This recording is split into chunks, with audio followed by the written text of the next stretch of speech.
स्वागत है आप सभी का कच्छ की धरती से, जहाँ पे है भारत का सबसे बड़ा म्यूज़ियम और जिसका नाम है स्मृति वन अर्थक्वेक म्यूज़ियम। और ये आज हम पूरा म्यूज़ियम देखने वाले हैं। ये वीडियो ऑलरेडी हमने जो इससे पहले वाला वीडियो अपलोड किया है उसमें इंक्लूडेड है, लेकिन वो 1 घंटे का वीडियो है तो उसमें टाइम ज़्यादा कंज्यूम हो रहा है और इसकी वजह से हमने ये पार्ट उसमें से अलग करके यहाँ पे अपलोड करेंगे। और ये जो वीडियो है ये पूरा म्यूज़ियम के ऊपर ही बेस्ड होने वाला है, तो इसमें सिर्फ हम म्यूज़ियम के बारे में ही दिखाएंगे। तो चलिए बिना कुछ देरी के वीडियो को शुरू करते हैं। बाकी मेरा नाम है अजय और आप देख रहे हैं काठियावाड़ी ट्रैवलर यूट्यूब चैनल। और यहाँ पे हम हर हफ्ते कुछ नया वीडियो डालते रहते हैं जो कि ट्रैवल रिलेटेड होते हैं।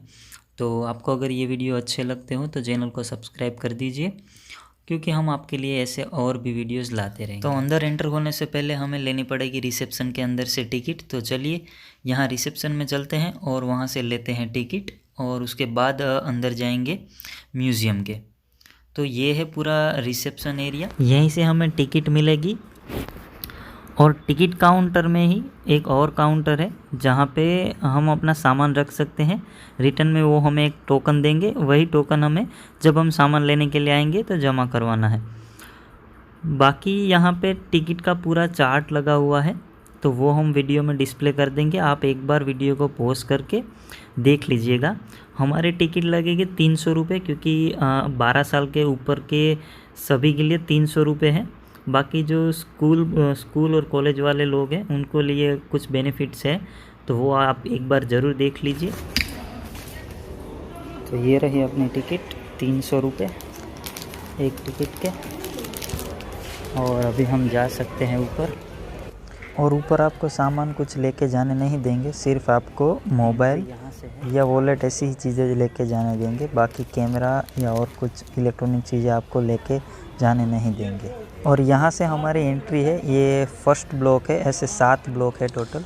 और हमें जो टिकट मिलती है उसमें QR कोड रहता है, तो वो हर एक डोर पे स्कैन करते हैं। यानी 7 ब्लॉक में आपको एंट्री के लिए वो QR जो कोड रहता है उससे स्कैन करना पड़ेगा, तभी आपको एंट्री मिलेगी। तो इसीलिए टिकट को भी आपको लास्ट तक संभाल के रखना पड़ेगा। ये ब्लॉक 1 में हम एंटर कर चुके हैं। आगे का इंस्ट्रक्शन यहाँ पे मिलेगा, तो देखते हैं क्या होता है। 10 साल से छोटे बच्चे और प्रेग्नेंट लेडी अलाउड नहीं है, वो अंदर नहीं जाएंगे। और सिम्युलेटर का टाइमिंग रहता है, हर 1 घंटे के बाद उसको 30 मिनट का ब्रेक देते हैं। अगर आप वहाँ ब्रेक के टाइम पे पहुँचते हैं तो आपको उस हिसाब से वेट करना पड़ेगा। और या आ जाइए।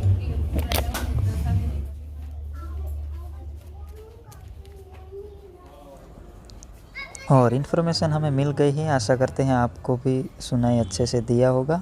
थोड़ा बहुत प्रॉब्लम था, एडजस्ट कर लीजिएगा। बाकी अभी यहाँ पे चलते हैं आगे ये ग्रुप के साथ।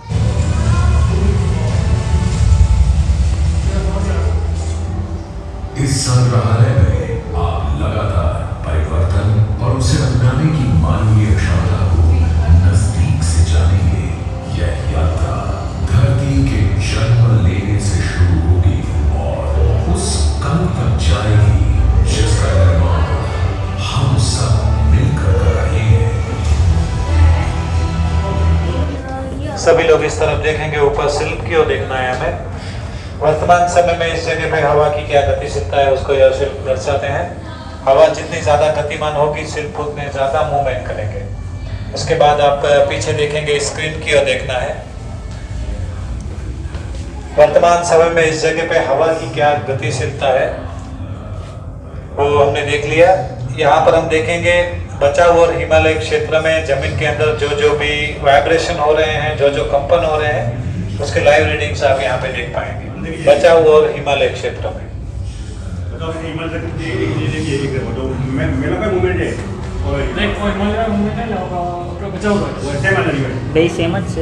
मोस्ट ऑफ द मूवमेंट से ये वाइब्रेशन किया ना। हाँ, इसको सिस्मोग्राफिक रीडिंग्स बोलते हैं। जब भूकंप आने वाला होता है तो ये बहुत हाई हो जाती है। उसके बाद आगे आ जाइए इस तरफ। अच्छा, मतलब उसको रिक्टर स्केल में मापते हैं ना।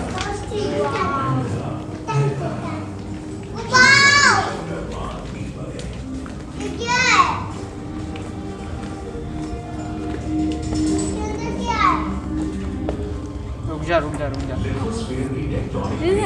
आज से 4.5 अरब साल पहले पृथ्वी की उत्पत्ति हुई। तब से लेकर अब तक उसमें बहुत सारे बदलाव आए हैं। आगे के 4 मॉडल में हम पृथ्वी की रचना और उसके घटक के बारे में जानकारी लेंगे। पहले मॉडल में आप देख सकते हैं पृथ्वी का केंद्र दिखाया गया है, जिसका तापमान 5430 डिग्री सेल्सियस जितना है। ऐसा माना जाता है कि पृथ्वी के केंद्र का जो तापमान है वो सूर्य की सतह के समान है। देखते जाइए और आगे बढ़ते जाइए। बच्चों को संभाल कर रखें। इस म्यूजियम के अंदर कुछ विभाग ऐसे हैं जहाँ से बच्चे गिर सकते हैं, उन्हें नुकसान हो सकता है। दूसरे मॉडल में पृथ्वी की सबसे ऊंची जगह को दिखाया गया है, जो माउंट एवरेस्ट है, जिसकी ऊंचाई 8,849 मीटर है।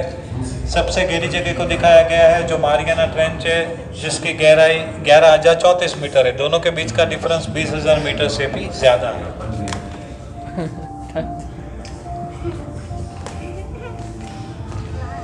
तीसरे मॉडल में मानव और मशीनरी के द्वारा किया गया पृथ्वी के ऊपर का सबसे गहरा बोरहोल दिखाया गया है, जो रसिया में स्थित है, जिसका नाम है कोला सुपर डीप बोरहोल। वो लोग 12.2 किलोमीटर तक ही गहरा बोरहोल कर पाए हैं। आगे तापमान ज़्यादा होने की वजह से मशीनरी डैमेज हो जाती है, तो हम 12.2 किलोमीटर से आगे नहीं जा पाए।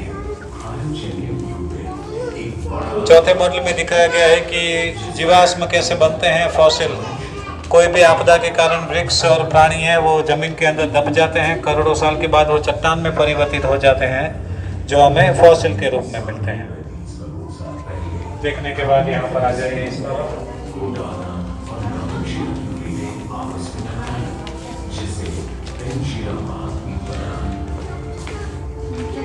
इस मॉडल में पृथ्वी की अलग अलग जो लेयर हैं, अलग अलग स्तर हैं, उसको दिखाए गए हैं। केंद्र में आप देख सकते हैं inner core, outer core, mental और क्रस्ट। क्रस्ट पे हम सभी लोग रह रहे हैं। उसके बाद आगे आ जाएंगे यहाँ पर। जिंदगी भी यहाँ आए बदलावों और उनकी चुनौतियों को स्वीकार कर उनके अनुरूप ढलती रही। कुछ प्रजातियों ने खुद बनाया। इस मॉडल में टेक्टोनिक प्लेटों की सीमाएं और उसकी वर्तमान स्थिति को दिखाया गया है।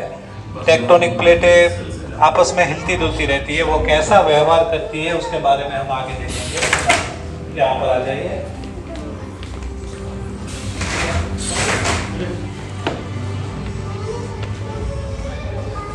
यहाँ पर टेक्टोनिक प्लेटों की 3 मूवमेंट को दिखाया गया है। जब 2 टेक्टोनिक प्लेटें एक दूसरे से दूर जाती है तो बीच में बड़ी बड़ी खाई बन जाती है। एक दूसरे से टकराती है तो हिमालय जैसे बड़े बड़े पहाड़ बन जाते हैं। जब एक दूसरे से समांतर आती है इस तरह से तो भूकंप और ज्वालामुखी जैसी आपदाएं आती हैं। एक दूसरे से ऐसे सबडक्शन की क्रॉसिंग, हाँ। जब भूकंप आने की संभावना बढ़ जाती है या ज्वालामुखी आ जा सकता है। इसी उसके बाद आप यहाँ पे रखे गए फॉसिल को देखेंगे, जो 15 से 20 करोड़ साल पुराने हैं और सभी ओरिजिनल है। की तरफ बढ़ने लगा। इनके टकराने से क्या है ये? ये 15 से 20 हजार साल करोड़ साल और ये ओरिजिनल सभी ओरिजिनल है, कच्चे के पत्ते से मिले हुए हैं। भारतीय उपमहाद्वीप के उत्तर पश्चिमी इलाके की टेक्टोनिक प्लेटें निरंतर सक्रिय है। लिथोस्फीयर की टेक्टोनिक प्लेटें लगातार हिलती हैं। उनमें पहले ये अंगरा ठंडा होकर फिर पृथ्वी बनी है। ये जो पत्थर आप देख रहे हैं ये 15 से 20 करोड़ साल पुराने हैं आगे का वीडियो स्टार्ट हो गया है। और वो भी कच्छ से मिले हुए हैं। बच्चे को सामने देखिए। 4.5 अरब साल पहले पृथ्वी एक आग का गोला था। फिर उसमें टेक्टोनिक प्लेट और पर्यावरण में बदलाव आने की वजह से उसमें जीवन कैसे संभव हुआ वो यहाँ वीडियो के माध्यम से देखेंगे। तो देख जाएंगे यहाँ पे। परिवर्तन शाश्वत है। यह पृथ्वी जो मनुष्य का एकमात्र निवास स्थान है, निरंतर परिवर्तन से गुजरती रही है। टेक्टोनिक प्लेटें निरंतर सक्रिय हैं। लिथोस्फीयर की टेक्टोनिक प्लेटें लगातार हिलती हैं। उनमें पहले भी हलचल होती थी और भविष्य में भी होगी, जिससे भूकंप आएंगे, कंपन होगा और नए बदलाव आते रहेंगे। आने वाले कुछ दशकों या शताब्दियों में महाद्वीपों की स्थिति और रूप में परिवर्तन होते रहेंगे, पर इन बदलावों के आगे संसार और मानव ने कभी हार नहीं मानी, बल्कि स्वयं को नई परिस्थितियों के अनुसार ढाल लिया। लगातार होने वाले परिवर्तन और उसे अपनाने की मानवीय क्षमता की ये कहानी यूं ही चलती रहती है।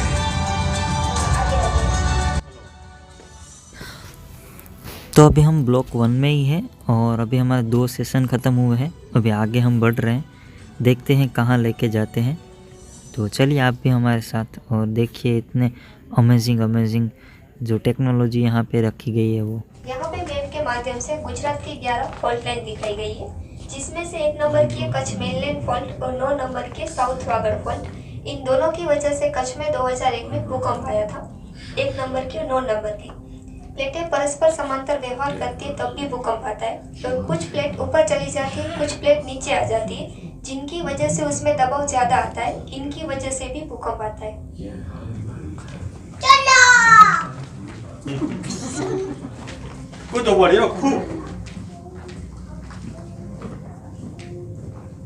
बहुत ही ज़बरदस्त यहाँ समझाया जा रहा है।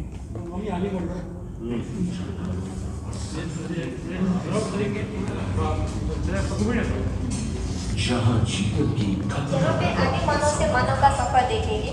अब जैसे ही चलना स्टार्ट करेंगे तो स्क्रीन पर आपके साथ एक पतसाई चलेगी, जिससे आप देख पाओगे कि आदि मानव में से मानव कैसे बने। तो सभी लोग एक ही लाइन में आएंगे।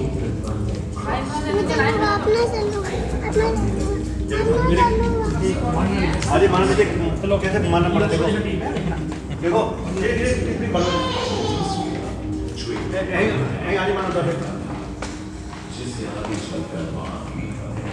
मानव कैसे बने दिखेगा।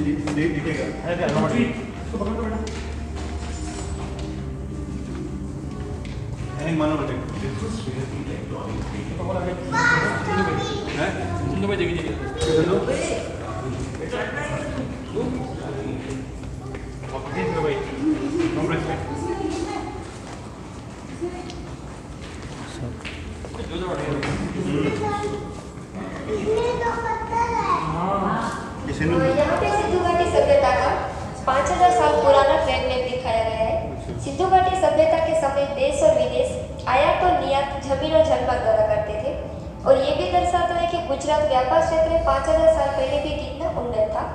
और ये भूमि मार्ग है और ये जल मार्ग है, और ये जो व्हाइट कलर का है वो व्यापार मार्ग है। और सिंधु घाटी सभ्यता के 4 प्रसिद्ध नगर है वो यहाँ पे।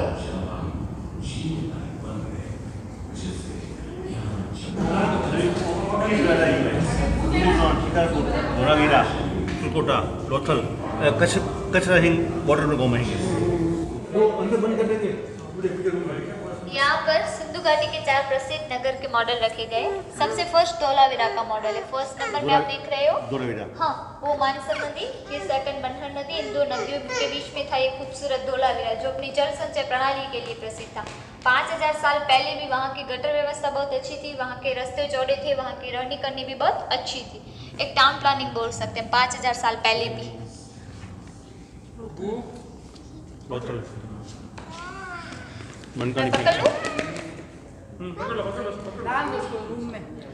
दूसरा मॉडल ये लोथल का है, जो अपनी अर्थव्यवस्था के लिए प्रसिद्ध था। एक बंदरगाह था, व्यापार क्षेत्र, व्यापार का एक केंद्र था लोथल। ये कहाँ आया लोथल? वो अहमदाबाद साइड। लोथल। तीसरा मॉडल बगसरा का है, जो अपनी ज्वेलरी के लिए प्रसिद्ध बगसरा, हाँ, अमरेली साइड है वो। ये यहाँ पे आया सौराष्ट्र में, टंकारा, सौराष्ट्र में टंकारा मॉडल है, जो अपनी हस्तकला की कार्यशालाओं के लिए प्रसिद्ध था। जहाँ पर चूड़िया, मनके, कंचिया वो सब हाथ से सुंदर बनाते थे। हाँ, हैंडीक्राफ्ट। चलो बुझा बाबरी।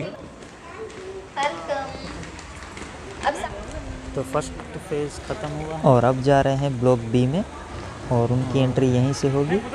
और भाई ब्लॉक 1 का एक्सपीरियंस एकदम अमेजिंग था, बहुत ही सुंदर अंदर सब रखा गया है और दिखाया गया है। यहाँ भी टिकट निकलना है? टिकट सब जगह दिखाना पड़ेगा। एक सिंगल लाइन में खड़े हो जाओगे, सिंगल लाइन में बच्चों को साथ में ले लीजिए। बच्चों पीछे। तो भाई वापस यहाँ पे टिकट भी खाना पड़ेगा। सब घेरा मत कीजिए। ठीक है सर, ठीक है।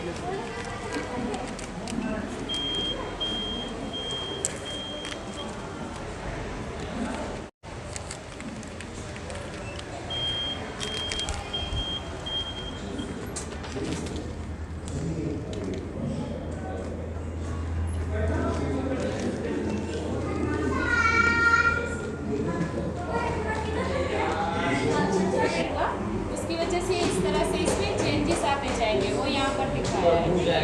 धीरे धीरे आते जाएंगे। इसी तरह सेकंड वाले पत्थर के ऊपर एयर का प्रेशर है, हवा का, ठीक है। हवा की वजह से क्या होगा वो आप यहाँ पर देख सकते हो। धीरे धीरे ऐसा होगा, ठीक है। आ जाइए आगे। इसी तरह ये लास्ट वाले पत्थर पर वाइब्रेशन हो रहा है, आप देख सकते हो, ठीक है।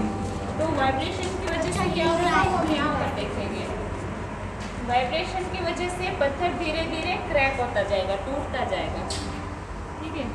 लास्ट में ये पूरा टूट जाएगा। आ जाइए। प्राकृतिक आपदाएं कैसे आती है और वो आने के पीछे की वजह क्या है वो हम इन मॉडलों के थ्रू देखेंगे। यह पहला मॉडल भूकंप का है, दूसरा बाढ़ का है और लास्ट मॉडल साइक्लोन का है, चक्रवात, ठीक है।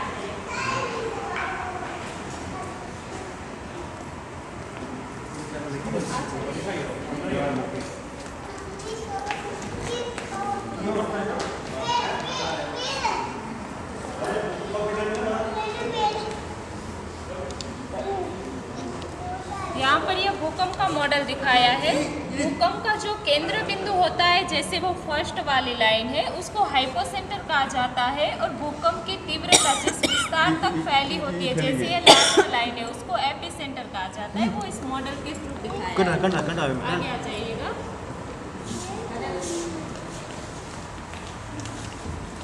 यह बाढ़ का मॉडल है, जो अतिशय बारिश और नदियों के अति प्रवाह की वजह से जो बाढ़ का स्वरूप होता है, इस मॉडल के अंदर दिखाया है।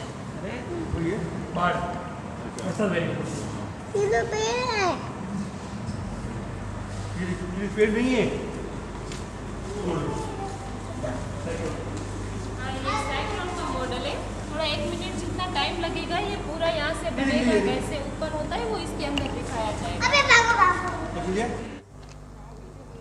यहाँ पे साइक्लोन के बारे में दिखाया गया है कि साइक्लोन कैसे आता है और किस तरह से वो पूरे ज़मीन को डैमेज कर सकता है, तबाही मचा सकता है, उसके बारे में यहाँ दिखाया गया है।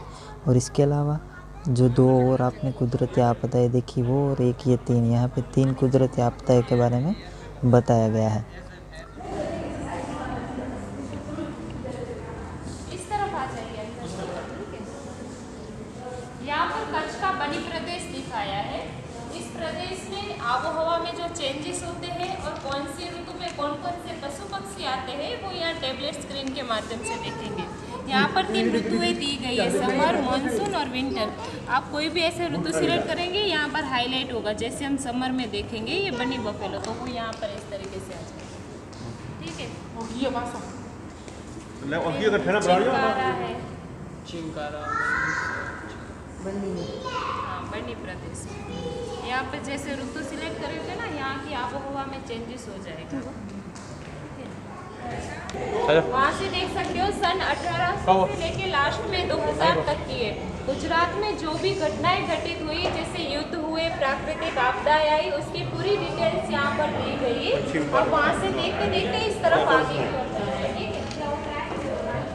1803 तक जो सूरत में और कच्छ में जो दुष्काल हुआ था,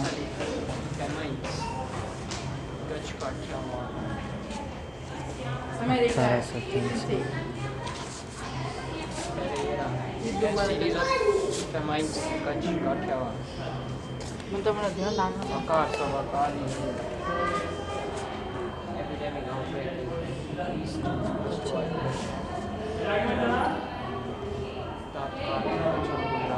तो यहाँ से अभी और अंदर की ओर जा रहे हैं और देखेंगे क्या है।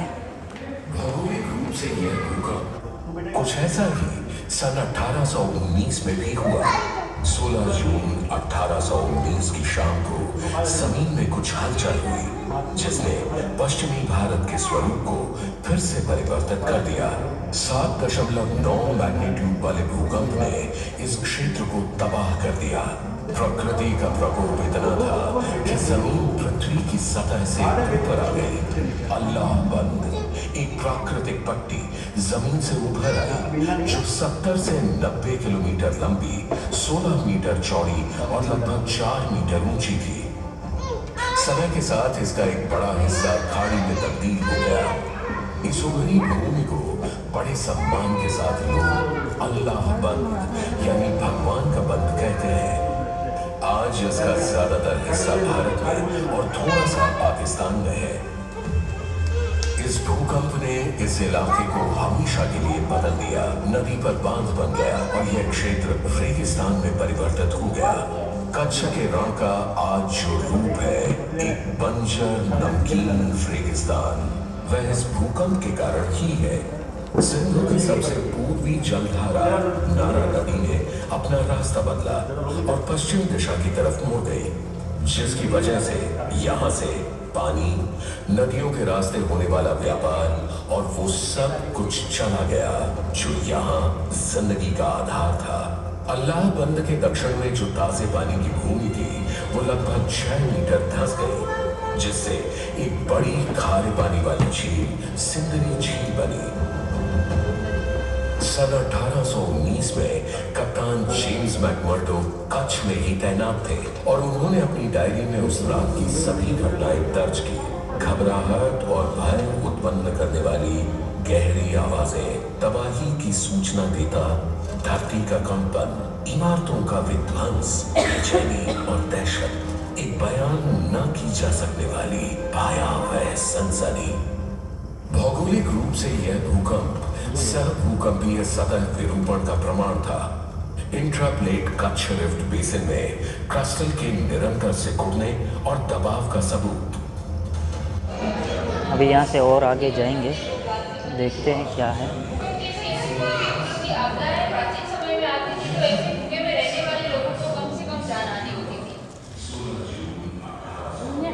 और यहाँ इस तरफ दर्शनीय प्रणाली के स्रोत बताए गए हैं।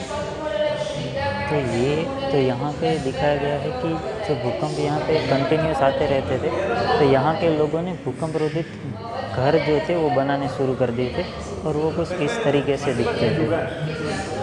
तो ये आप देख रहे हैं।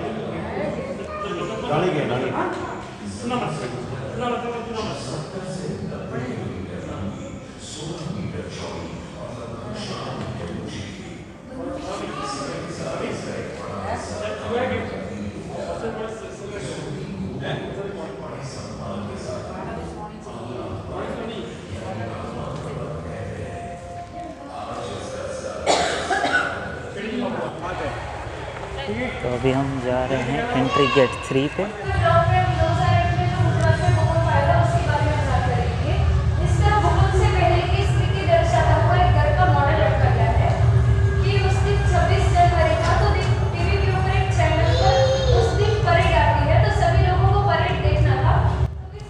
तो भाई यहाँ पे एक ऐसा मॉडल दिखाया गया है कि जब 2001 में भूकंप आया तब लोग कैसे बैठे थे वो 26 जनवरी की परेड देखने के लिए। तो वो एक मॉडल यहाँ पे डेमो रखा गया है।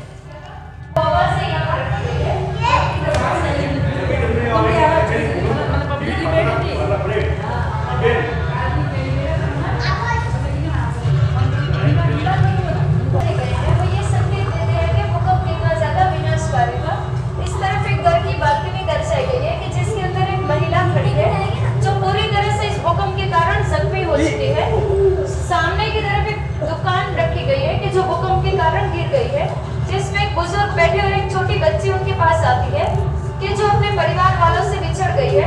तो उन बुजुर्ग से पूछ रही है कि आपने कहीं पर भी मेरे परिवार वालों को देखा है। उस प्रकार का दृश्य उस दूसरे होलोग्राम में दर्शाया गया है। इस पूरी दीवार के ऊपर पूरे गुजरात के जिन भी जिलों में जितने भी लोगों की मृत्यु हुई थी उसकी डिटेल लिखी गई है। आप गैलरी घूम सकते हैं। गैलरी घूमने के बाद सभी को इस तरफ आने का है। तो ये पूरा यहाँ पे 2001 में जो भूकंप आया था 26 जनवरी 2001 में, वो पूरा रिक्रिएट करके यहाँ पे दिखाया गया है। ये पूरा देखिए, एक दुकान है यहाँ पे।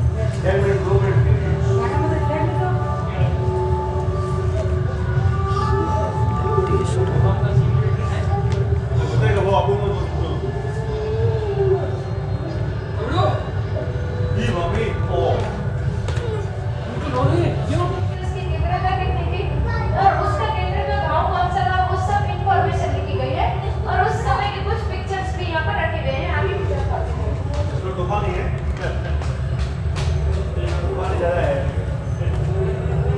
पूरी गैलरी को घूम के फिर इस तरफ आने लगा है। ये देखो ये पत्थर जो भूकंप आया था उस टाइम पे किस तरह की सिचुएशन हुई होगी वो यहाँ पे दिखाया गया है। ये देखिए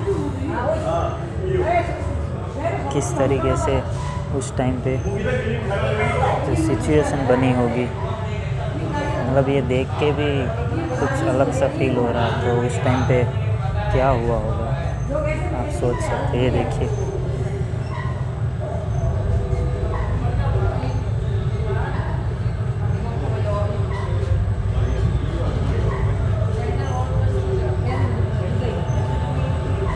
बहुत ही ख़राब सिचुएशन दिखाई गई है। इतने में क्या है, इतने में क्या है?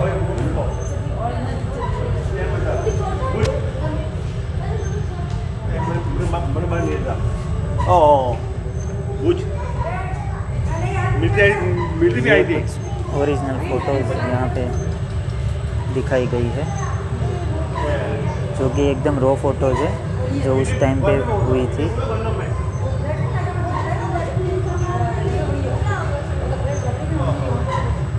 मतलब कोई भी मकान सही नहीं दिख रहा है यहाँ पे।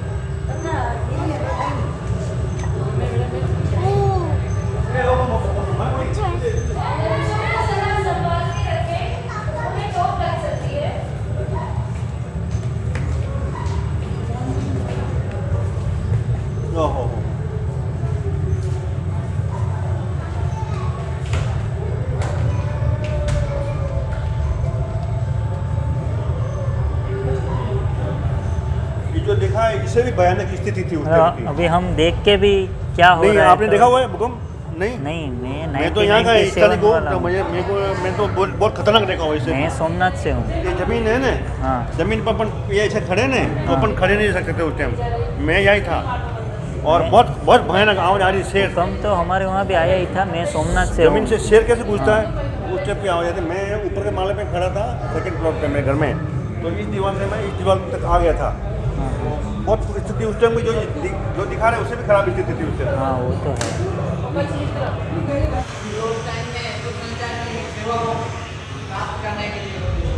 लकड़ियाँ कम पड़ गई थी बताओ।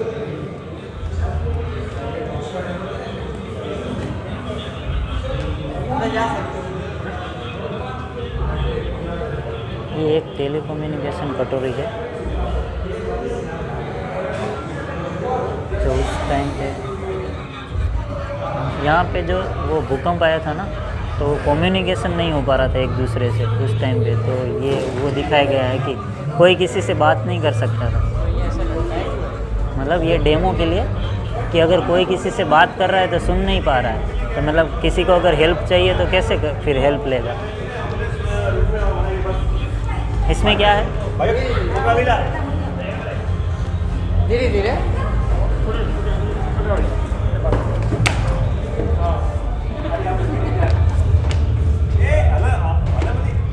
26 जनवरी 2001 पे कोई नहीं भेज, यहाँ पे आ जाइए।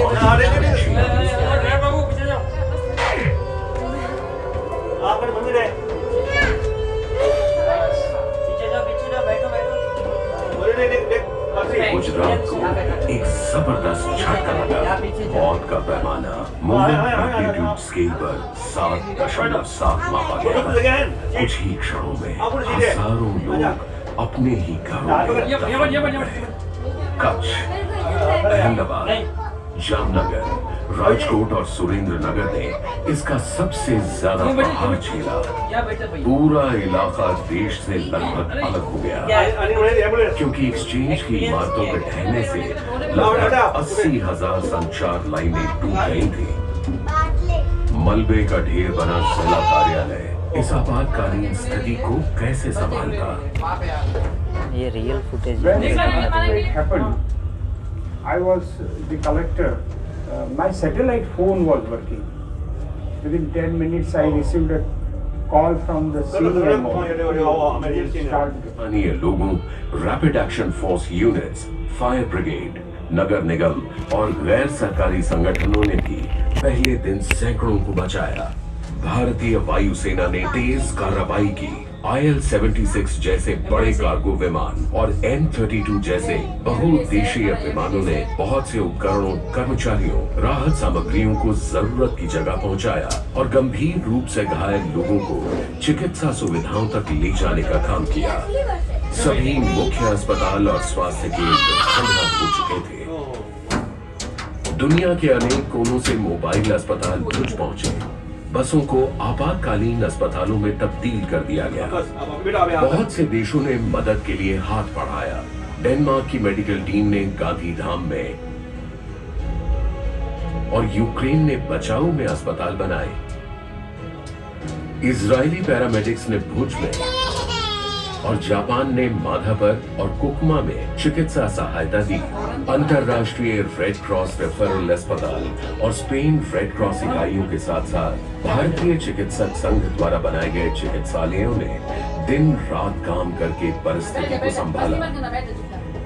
इतने बड़े पैमाने की तबाही को संभालने के लिए एक दृढ़ सामूहिक प्रयास की जरूरत थी। भूकंप के पश्चात आए झटकों ने एक हफ्ते तक इस इलाके को हिलाए रखा।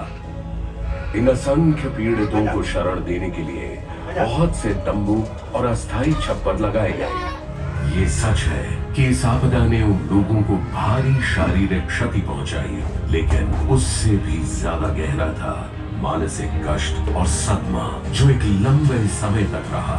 तबाही के मंजर, बचाव के लिए पुकारती आवाजें और मजबूर हालात की वो मुर्दा शांति बहुतों को आज भी झकझोर देती है।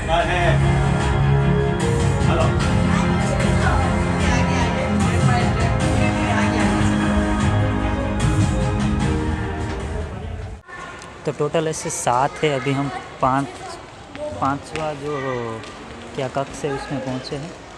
अभी और 2 बाकी है इसके अलावा।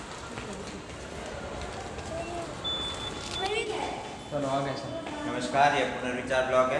हम कुदरती आपदाओं के लिए कैसे तैयार रहें, कैसे जागरूक रहें और कैसे तालीम लें, इसके बारे में इस ब्लॉग में हम जानकारी लेंगे। सबसे पहले यहाँ इंडिया का मैप दिखाया गया है, जिसको 5 अलग अलग लेयर्स में बताया गया है। जहाँ ज़्यादा लेयर्स है वहाँ कुदरती आपदाएँ ज़्यादा आती है और भारत ऐसे टॉप 10 देश में आता है जहाँ कुदरती आपदाएँ ज़्यादा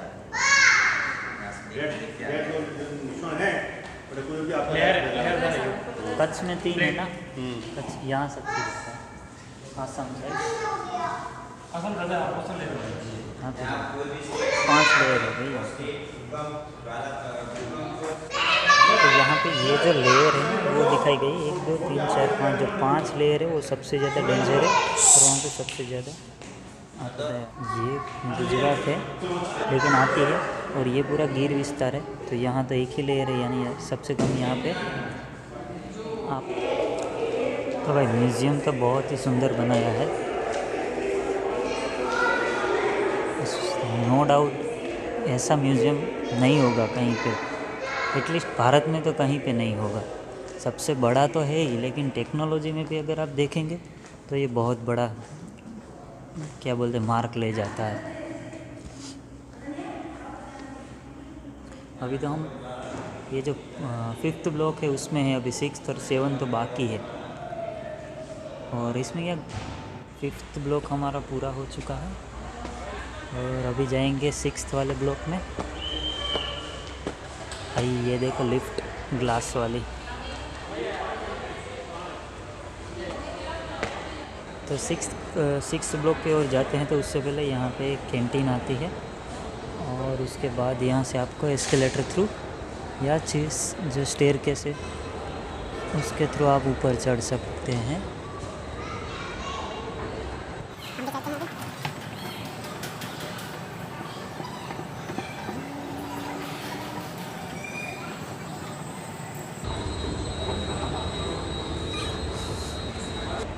ये ऊपर से पूरा व्यू है लास्ट एंड तक।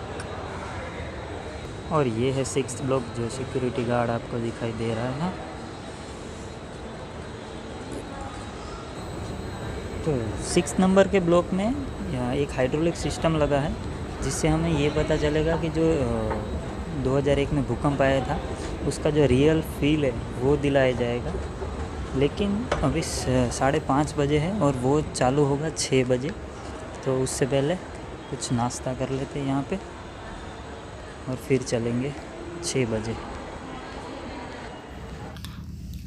ये है म्यूज़ियम के अंदर आई हुई कैंटीन, जो कि आप इसका इंटीरियर देखोगे तो ऐसे बहुत ही मस्त सा बनाया है और डिज़ाइन भी बहुत ही सुंदर रखी गई है। बाकी थोड़ी महंगी है, क्योंकि यहाँ पे जो चाय मिलती है वो सिर्फ एक कटिंग चाय का 25 रुपये है। यहाँ पे जो ये वाली है 25 रुपये की एक।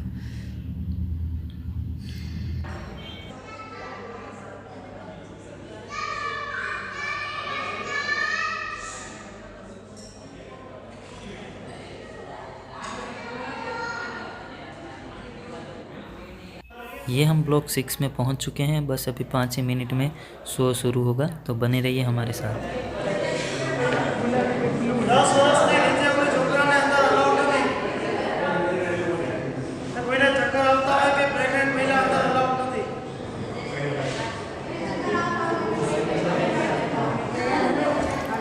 और यहाँ पे इंस्ट्रक्शन ये थी कि 10 साल से छोटे बच्चे और प्रेग्नेंट वुमेन्स को अलाउड नहीं है, और एक ग्रुप में 5-5 लोगों को यहाँ पे खड़ा होना है। जो ये एंगल दिए है उनको पकड़ के रखना है।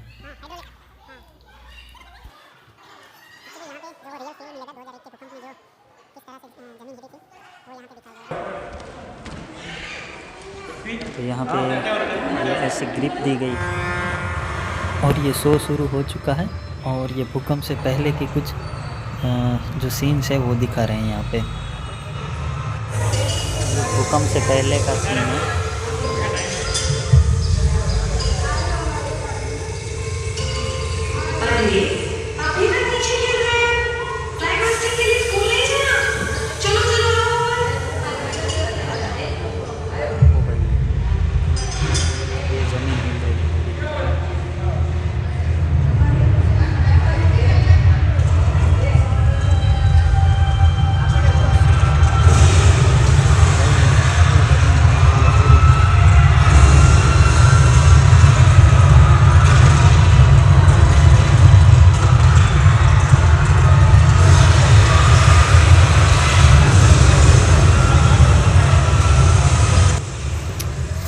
ओ भाई, क्या रियलिस्टिक फील है यहाँ पे।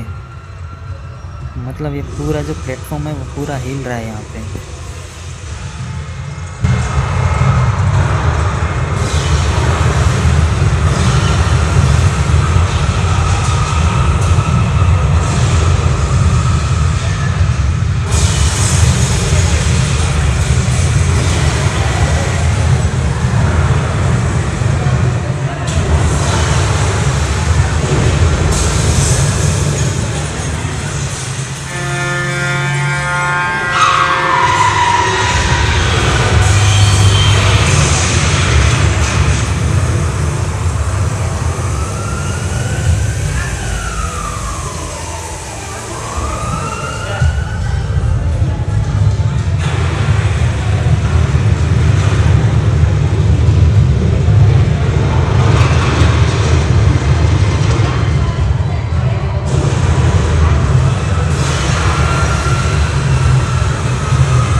और ये भूकंप के बाद की स्थिति दिखाई गई है, तो आप इससे सोच सकते हैं कि कितना भयानक वो भूकंप था और कितना नुकसान करके गया था जान माल की।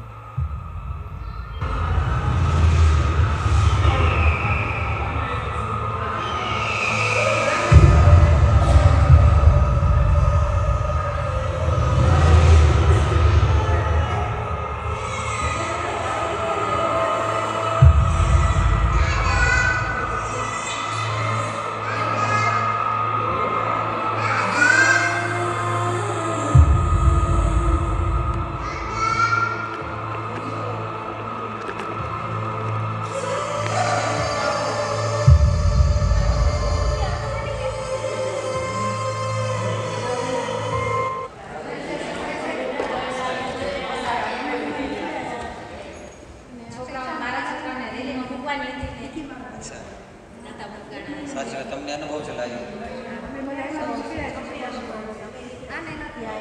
कितना कास्ट है ऑलराइट धन्यवाद बदले लोगों ने 6 नंबर से निकल चुके हैं और अभी 7 नंबर के ब्लॉक में जाएंगे। आई थी 6 नंबर ब्लॉक का जो एक्सपीरियंस था ना वो एकदम अल्टीमेट था। मतलब आपको पूरा रियलिस्टिक फील मिलता है वहाँ पे, तो एक बार ज़रूर से यहाँ आइए और आपको पता चलेगा कि उस टाइम पे क्या परिस्थिति रही होगी।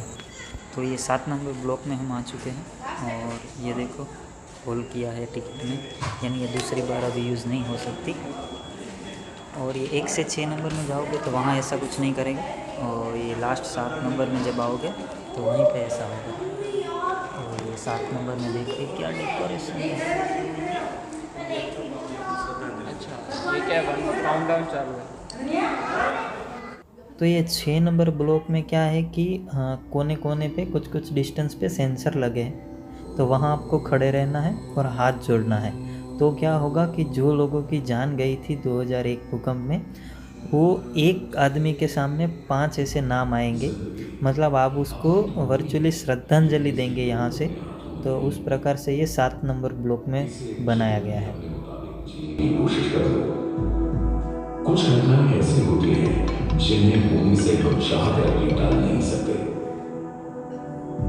जैसे 26 जनवरी 2001 को हुआ गुजरात भूकंप। ऐसे महाकाय भूकंप के प्रभाव को सबसे दृढ़ भी सहन नहीं कर सकता।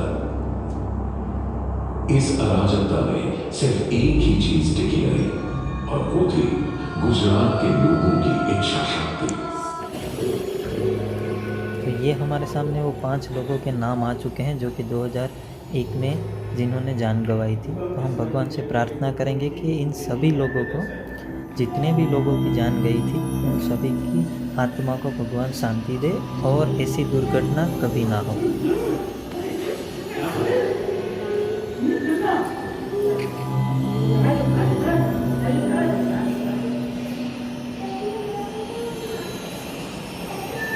लास्ट शो जो 7 नंबर ब्लॉक में था वो भी ख़त्म हो चुका है और अभी हम जा रहे हैं नीचे जहाँ पे हमने सामान अपना रखा था। वो भी टोकन देते हैं हमें, तो वो भी फ्री में रहता है। तो ये इतना बड़ा वीडियो 1 घंटे का अगर आपने यहाँ तक देख लिया है, और अगर आप चैनल पे नए हैं तो चैनल को सब्सक्राइब कर दीजिए, क्योंकि हम ऐसे ही वीडियोस हर हफ्ते लाते रहते हैं। बाकी कमेंट में ओम शांति लिख दीजिए, और अगर कुछ सजेशन हो तो वो भी डाल दीजिए। बाकी वीडियो अच्छा लगा हो तो वीडियो को लाइक और शेयर भी कर दीजिए। बाकी मिलेंगे आपसे कुछ ऐसे ही इंटरेस्टिंग सी जगह पे नेक्स्ट टाइम अगले हफ्ते। तब तक के लिए keep watching our videos. Thank you.